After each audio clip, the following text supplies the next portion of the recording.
This one does the washing. Any hard floor. It's actually best for the bathroom because it goes around the toilet mow.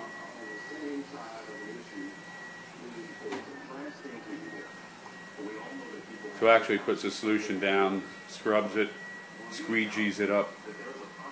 When you empty it, the water's black, of course. But then, for the dog hair, we have the Pet Series Roomba. So this one gets up all the pet hair and debris. It's a little bit larger. Doesn't wash, it's just basically a vacuum. But you just set it and it runs and goes and parks itself to charge up. And then when it's scheduled, it wakes up and it runs. When it's done, it drives itself home. That one has the base,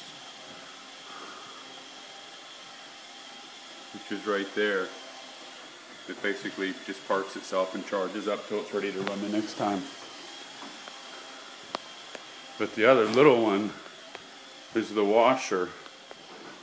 They have bigger washers. It's called the Scooba. But again, this little one works in the bathrooms. It's hidden behind the couch somewhere. There it is.